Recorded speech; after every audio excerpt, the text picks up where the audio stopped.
आपके निषाद के लोगों की भागीदारी नहीं हो पाती है, इन्हें कोई पहचानता नहीं है, इनकी कोई साझेदारी नहीं है।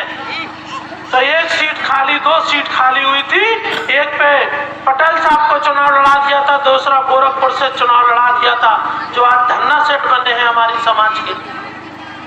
उनको पहचान दी, नाम दिया, शोहरत दी, इज्जत दी। ये निषाद समाज के लोग जो निषाद लिखते हैं, ऐसे लोग वो निषाद नहीं हो सकते, क्योंकि निषादों का चरित्र तो बहुत साफ सुथरा चरित्र है। निषादों का चरित्र आपने देखा जब भगवान राम पर मुसीबत आई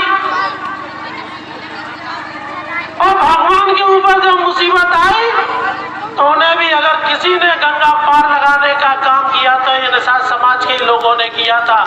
इसलिए आज निषाद समाज के लोगों ने भी तय कर लिया है कि आने वाले वक्त में जब मौका मिलेगा तो समाजवादी पार्टी अखिलेश यादव जी की भी नौया को पार लगाकर सभी वर्ग लोगों को बैठाकर उत्तर प्रदेश में 2027 में समाजवादी पार्टी की सरकार बनाने का काम करेंगे। अभी बहुत सारे लोग बोले संविधान की बात, सामंतवादियों ने एक व्यवस्था स्थापित कर दी और उन्होंने कहा कि बाबा साहब एक विशेष वर्ग के लोगों के लिए काम करते हैं और देश की आजादी से लेकर आज तक, धन्यवाद अखिलेश यादव जी का, देश की आजादी से लेकर आज तक सामंतवादी लोग ये बताते रहे कि बाबा सिर्फ एक बिरादरी के लोगों का काम करते आए। आप गूगल कर लेना और संविधान को उठा के पढ़ना। बाबा साहब जिस दिन संविधान को लिख रहे थे, बाबा साहब जिस दिन संविधान की रचना कर रहे थे, उस दिन बाबा साहब ने उस वर्ग के लिए पहली बात नहीं लिखी थी। बाबा साहब ने आर्टिकल 340 में पहले पिछड़े वर्ग की बात लिखी थी और आर्टिकल 341 में अनुसूचित जाति की बात लिखी थी। बाबा साहब हमारे, हम बाबा साहब के, और बाबा साहब के संविधान को खत्म करने वाले लोग सदन में बाबा साहब के लिए बोलते हैं गलत। लेकिन अखिलेश यादव जी ने भी तय कर लिया है कि बाबा साहब के लिए अगर आप अनर्गल बातें करेंगे, बेबुनियाद बातें करेंगे, चाहे उनका खून का एक एक कतरा बह जाए, संविधान को ना झुकने देंगे, ना मिटने देंगे, ना किसी को छेड़छाड़ करने देंगे। ये भरोसा आप लोगों के बीच में लेकर आए। आज से आपसे निवेदन करके जा रहे हैं कि आने वाले वक्त में ये बहुत नाजुक दौर है। आपको किस बात पर वर्गला देंगे, कब आपके बीच में धार्मिक उत्पाद मचा देंगे। हमने पहले भी कई बार एक कहानी सुनाई, चूंकि आप लोगों को सबको पता है, इसलिए आप लोगों से निवेदन कर रहे हैं। जहां आप रोजगार की बात करते हो तो वो आके हिंदू मुस्लिम पे लेके खड़ा कर देते। जहां आप बेटी की सुरक्षा की बात करते हो तो हिंदू मुस्लिम पे लेके खड़ा कर देते हैं। भागवत और गीता को सर पे हमने भी रखा है।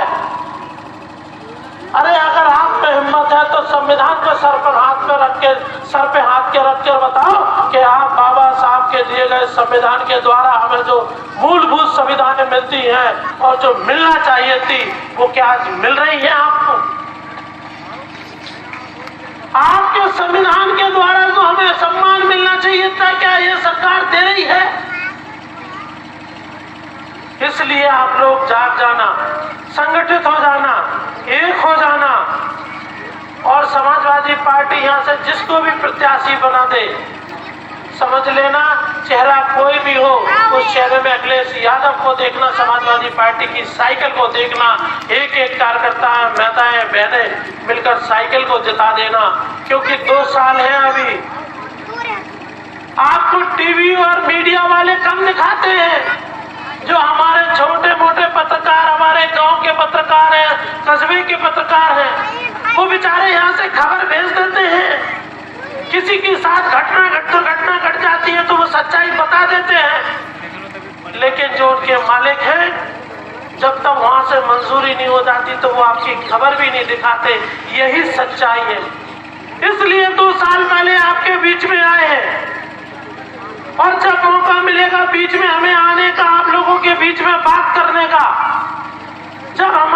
पार्टी के नेता, हमारे कार्यकर्ता पार्टी के अध्यक्ष, पूर्व अध्यक्ष, वरिष्ठ नेता हमें कहेंगे कि महेश जी आपको आना है और इस गांव में रुकना है, हम आपसे वादा करके जाते हैं आज के मौके पर, और ये भरोसा दिलाते हैं कि जो बात की बात होती है पूर्व में, अभी हमारे पूर्व अध्यक्ष जी कह रहे थे कि थोड़ा सा सब्र उस वर्ग के लोग कर लें। हम भी आपको भरोसा दिलाते हैं कि थोड़ा सा सब्र आप करोगे तो बाकी पिछड़े वर्ग के लोग भी सब लोग मिलकर समाजवादी पार्टी के साथ लग जाएंगे। ये भरोसा हम आपको दिलाते हैं। इन भारतीय जनता पार्टी के लोगों की दाल नहीं गलेगी, ये भरोसा आपको दिलाते हैं, क्योंकि ये झगड़ा ही इसी बात का लगाते हैं। ये झगड़ा लगाते हैं कि 56 में से 46 एसडीएम बन गए, और बाबा जी तो बोलते हैं सदन के अंदर, जो हमारा मंदिर है जहां से हमें जीने की आजादी और मुख्य चीजों की मूलभूत सुविधाएं मिलती हैं, उस मंदिर से, उस मंदिर में बाबा जी बोलते हैं कि 46 में से 56 बन गए। उनका गणित पता नहीं हमें, उनका बाबा जी का गणित पता नहीं, लेकिन उस मंदिर में झूठ बोलने वाले लोग, याद रखना, उस मंदिर में जिसने भी झूठ बोला है उसका सत्यानाश हुआ है। भगवान राम भी तुम्हें पार नहीं लगाया, भगवान राम ने तुम्हें अयोध्या हरा दी थी और अभी तो आपने बेईमानी से जीत ली। कैसा नंगा नाच किया भारतीय जनता पार्टी के लोगों ने, जहां कलेक्टर और एसपी चुनाव लड़ रहे हो। हम पूरी जिम्मेदारी से कहते हैं कि बाबा साहब, बाबा जी आज चुनाव करा लो। ये हमारे महुआ और चरखारी के लोग आपकी जमानत जब्त कर देंगे। चुनाव कराने की हिम्मत है तो निष्पक्ष चुनाव करा के बताओ, आपको एहसास हो जाएगा कि आप कहां खड़े हो। और एक उनके डिप्टी सीएम साहब हैं, हालांकि वो पिछड़े वर्ग से आते हैं, बैकवर्ड से आते हैं, बेचारे उनकी हैसियत क्या है, स्टूल मंत्री है,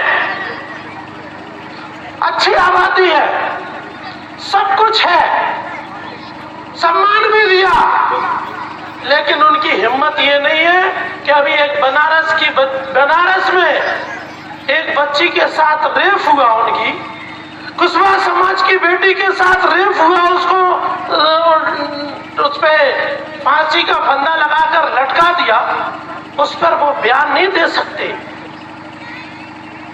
मेरे कुशवाहा समाज के लोगों, पिछड़ी समाज के लोगों, बैकवर्ड समाज के लोगों, अनुसूचित जाति जनजाति के लोगों, आपकी बेटियों को जिंदा जलाया जा रहा है और आप मौन हो। अरे धिक्कार है मंत्री जी आपको कि आप अपनी बेटी के लिए भी दो शब्द नहीं कह सकते। आपकी जगह अगर समाजवादी कोई होता तो इस्तीफा दे देता और मैदान में खड़ा होकर बाबा जी आपको ललकार रहा होता, जब तक हमारी बेटी को न्याय नहीं मिल जाएगा हम घर नहीं बैठेंगे। लेकिन उनकी भी हैसियत नहीं है कुछ, इसलिए आज के मौके पर कहना चाहते हैं कि आपके सम्मान के लिए, आपके स्वाभिमान के लिए समाजवादी पार्टी ने हमेशा लड़ाई लड़ी। आपको याद होगा बहन फूलन देवी हमारी सांसद बनी, बहन फूलन देवी जी के ऊपर कौन सा अत्याचार नहीं हुआ, उनके साथ कौन सा कितना दुर्व्यवहार हुआ, ये किसी से छुपा हुआ नहीं है।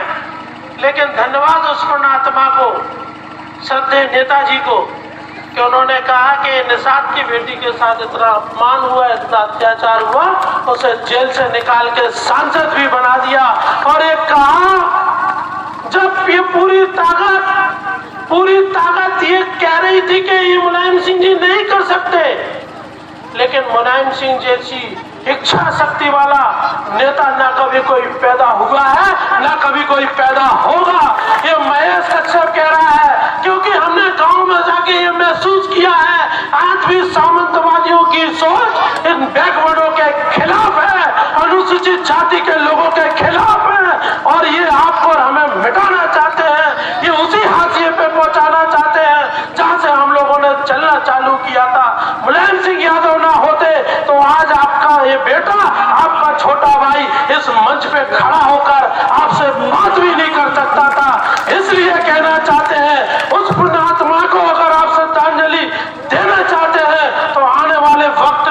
2027 में अखिलेश यादव को मुख्यमंत्री बना देना।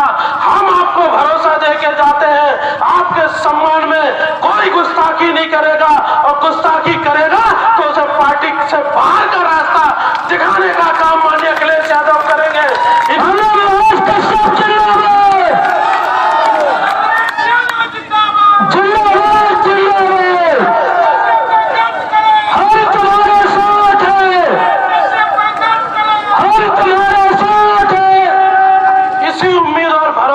साथ में आप लोगों के बीच में से जाएंगे। हम कल से इस जनपद में हैं और निश्चित रूप से जब गांव में रुकते हैं, लोगों के बीच में रुकते हैं, मंच पे तो बहुत सारी बातें हो जाती हैं, लोग बात हमें सुनते हैं, उनकी बात नहीं सुन पाते। अभी चांद्रायन साहब ने एक नंबर दिया था आपको, मिस कॉल था। उस नंबर पे जब उस नंबर से आप टेलीफोन कर देंगे तो उस नंबर पर आपका नंबर आ जाएगा, और फिर हमारी तरफ से आपको जब टेलीफोन आएगा तो आप अपना सुझाव, अपना जो भी हो, आप अपना कोई सजेशन हो, पार्टी के हित में हो, पार्टी को बढ़ाने के हित में हो, जो भी आपका सजेशन और सुझाव होगा उसको जरूर सुना जाएगा और राष्ट्रीय अध्यक्ष जी तक पहुंचाया जाएगा। इन्हीं सब बातों के साथ में आप सभी लोगों का बहुत धन्यवाद। जय हिंद, समाजवादी पार्टी जिंदाबाद। हम माननीय मुलायम सिंह यादव अमर रहे, अमर रहे, अमर रहे, मुलायम सिंह यादव अमर रहे, अमर रहे, अमर रहे, साहब अमर रहे, अमर रहे, अमर रहे, साहब अमर रहे, अमर रहे, अमर रहे, फूलन देवी अमर रहे, अमर रहे, अमर रहे, कल्याण सिंह राजपूत अमर रहे, अमर रहे, अमर रहे। बहुत धन्यवाद। जय हिंद। बहुत बहुत धन्यवाद। जोरदार तालियां माननीय मुख्य अतिथि जी के लिए, जो उन्होंने अपने गंभीर वाणी के द्वारा हमारे भूत भविष्य वर्तमान को तीनों को लाके हमारे समक्ष अब आपकी प्रस्तुतिकरण 2027 के लिए आपके समक्ष रख दिया। माननीय नेताजी को श्रद्धांजलि सुमन के रूप में आप 27 में साथ देने के लिए इन्होंने जो आपसे अपील की, बहुत बहुत धन्यवाद।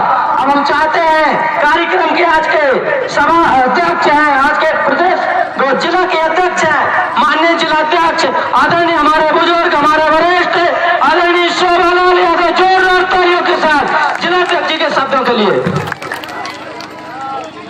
बहुत बहुत धन्यवाद संचालक महोदय। आज इस कुलपहाड़ की धरती पर पीडीए की पंचायत में पधारे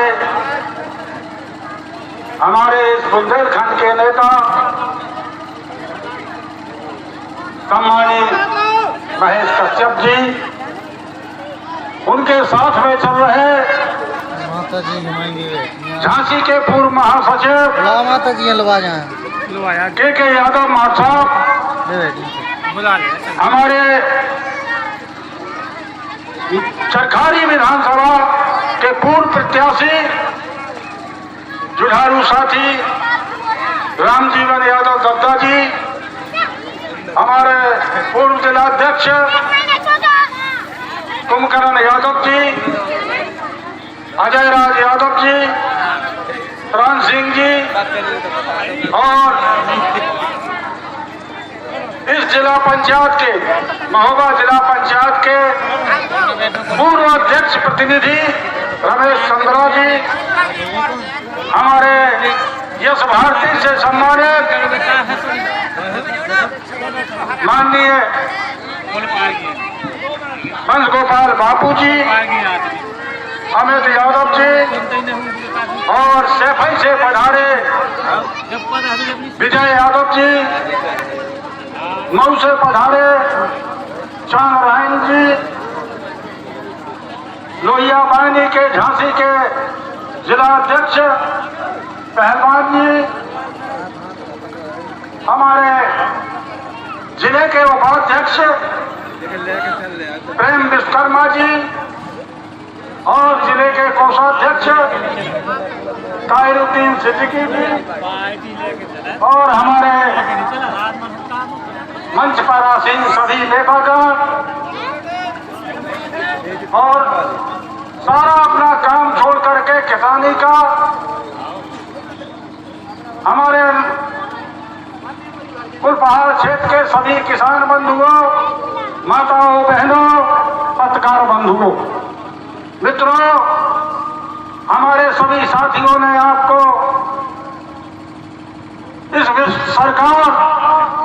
इस आतंकी सरकार के बारे में बताया है। इनको विकास से कोई लेना देना नहीं है। जब बिना विकास के आपसे धोखा दे करके वोट ले लेते हैं तो इन्हें क्या शिक्षा से मतलब या हमारे किसानों से मतलब? आपने देखा जब 2014 में जो सरकार बनाना चाहते थे तो इन्होंने झूठ बोल करके हमारे किसानों को, पिछड़ी जात और अनुसूचित जात के लोगों को बहला करके वोट ले लिए और तमाम वादे किए थे, चाहे 15 लाख का वादा हो और चाहे शिक्षा के बारे में कि हमारे पढ़ने वाले बच्चों को 2 करोड़ हर साल नौकरियां देंगे। ऐसे धोखा दे करके वोट ले लिए तो ऐसे लोगों से आपको सावधान रहना चाहिए। हमारे राष्ट्रीय अध्यक्ष जब मुख्यमंत्री थे तो हमारी माता बहनों को पेंशन देने का काम किया था और दूसरी बार भी वादा किया था कि अगली बार 3,000 रुपए मासिक पेंशन देंगे, परंतु उन्होंने पहला करके वोट ले लिए। जो केवल 5 किलो राशन में हमारा चाहे शिक्षा का मामला हो, चाहे किसानों को सुविधा देने का मामला हो, सब धोखे में रख करके फिर बन गए और आज हमारा किसान रोड पर आ गया है। चाहे खाद की बात हो, जब खाद की हमें जरूरत थी, आप सब लोगों को मालूम है कि डीएपी खाद 2-2 हजार में बिक रही थी। 2-2 हजार में वो माफिया बेच रहे थे, भाजपा पक्ष के माफिया, और हमारा किसान परेशान था, नकली खाद खरीद करके अपने खेतों में डाल रहा था। और जब यूरिया की बात आई तो यूरिया भी 500 रुपए में हमारे किसानों ने ली। तो मित्रों, ये किसानों के नहीं है, उद्योगपतियों के हैं। आपने देखा उद्योगपतियों के अरबों के कर्ज माफ कर दिए और हमारे किसानों को कोई लाभ या कर्ज माफ का कोई भी एक काम नहीं किया। तो आप लोग सावधान हो जाइए। यदि अब की बार तो समाधान बच गया इसलिए कि आप लोगों ने पूरी तरह से सहयोग किया और समाजवादी पार्टी और गठबंधन को 43 सीटें आई, उनका 2/3 बहुमत नहीं हो पाया। यदि उनका बहुमत हो गया और यहाँ की सरकार, उत्तर प्रदेश की सरकार फिर बन गई उनकी, तो निश्चित आपका समाधान खत्म कर देंगे। और जब समाधान खत्म कर देंगे तो न हमारे पिछड़े और अनुसूचित जात के लोगों को चुनाव लड़ना पड़ेगा। लड़ाई नहीं पाएंगे आप नहीं लड़ पाएंगे। आप देख रहे हो, एक समय था बड़े लोगों के दरवाजे से जब हमारी माता बहनें निकलती थी तो चप्पलें उतार करके निकलना पड़ता था। सिद्धेश्वर नेताजी ने हम लोगों को सम्मान देने का काम किया। हमें अपनी हैसियत उन्होंने बताई और आज सब लोग संगठन होकर हम आपसे